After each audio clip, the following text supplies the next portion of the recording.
Good afternoon, CFM. This is Coach Matt. Welcome to your Thursday deload week workout. We're going to do a deload flex Friday, so we're still going to get a good arm pump and shoulder work out of today. And you just feel this out depending on how recovered you feel or how your arms and shoulders feel. If you want to get a little bit more out of this, usually the metabolic intensity on this one is not that high, but the local effect it has on your arms and shoulders is. So you just feel that out of how heavy you want to go and how deep you want to go into the drop sets, okay? We're going to begin today with a series of running drills. So we're going to start off with 10 shuttle runs, so just down and back 5 times. Then we're going to do a series of 40-foot drills starting with some high knees. So this is knee up higher than the hip, and we're working on fast, light foot contact on the way down, and then butt kicks. So a little bit slower, but try to really stretch out the quad and the knee on the way back. Next one is a bounding box jump. So that means we're jumping forward as if we are going over a box or over a hurdle. So I want you to, as you jump, pull your knees up in front of you like that, like you're hopping over something high repetitively. The more elastic you can be, the better. So ideally, the heel never touches the ground on those bounding box jumps.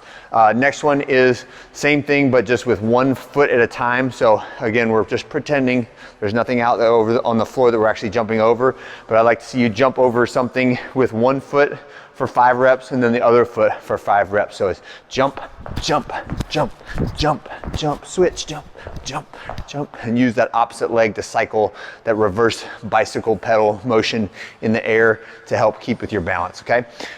Next one, we're gonna do some starts. So this is like working on how do I go from standing still to going fast.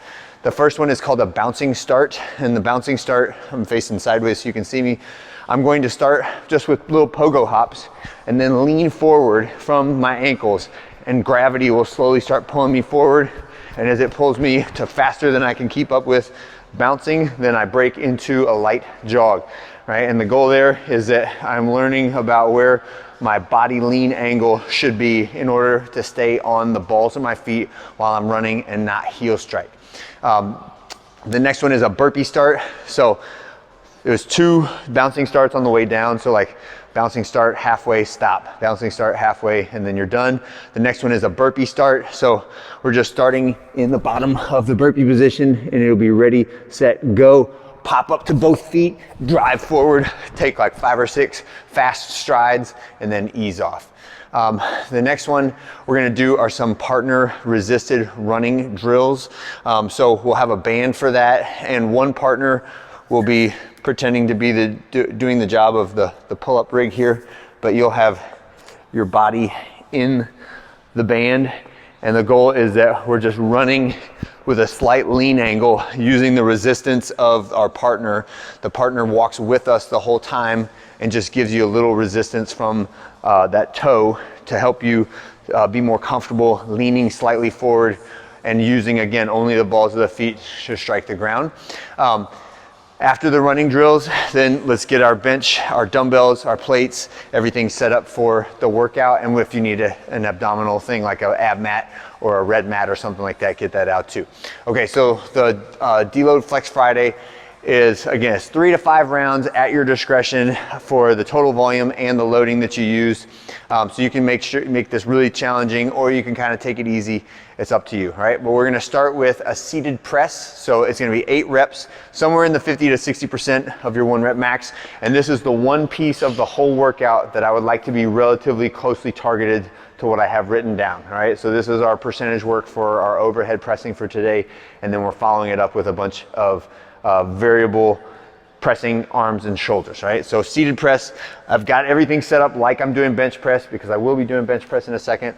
I rock forward, pick it up on my shoulders, and I'm just doing that vertical pressing movement for 8 reps.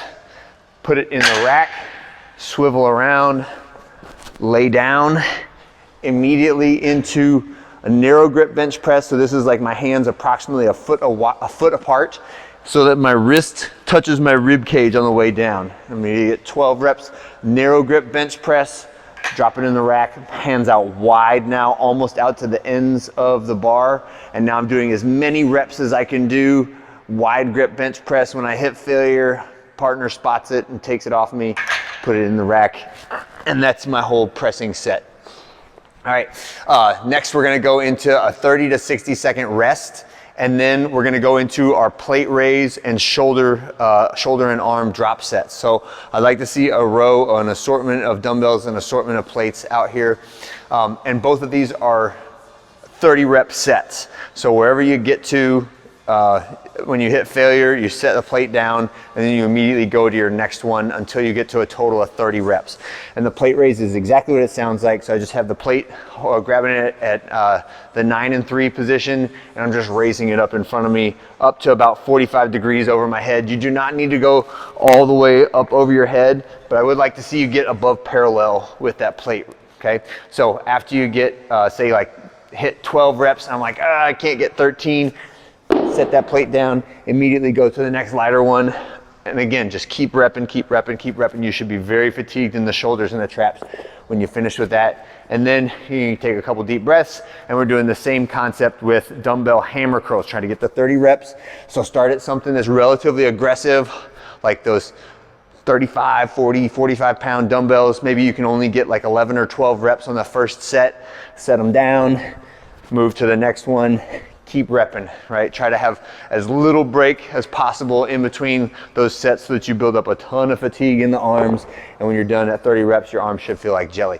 All right, and then we finish with 30 reps of a of a band tricep extension. So this is just keeping my elbows tight to my body, driving down or pushing down with the band, using the big muscle on the back side of my arm, which is my tricep. And after that, rest a little more and then go do your abs. So I had 2 sets of 15 reps of abs on there, but if you do like 10 reps of a GHD sit-up or 8 reps of a strict toes to bar, that's fine. Just like whatever one reasonable size set of abs is for you for this. And you can do different things. You can do like a ab mat sit-up and Russian twist, or you can do a V sit-up and a hanging alternating leg raise, or a L sit or something like that. All of those would be fine. But have fun with it and make sure you choose the appropriate level for you for today. That's it, and I'll see you guys on Saturday.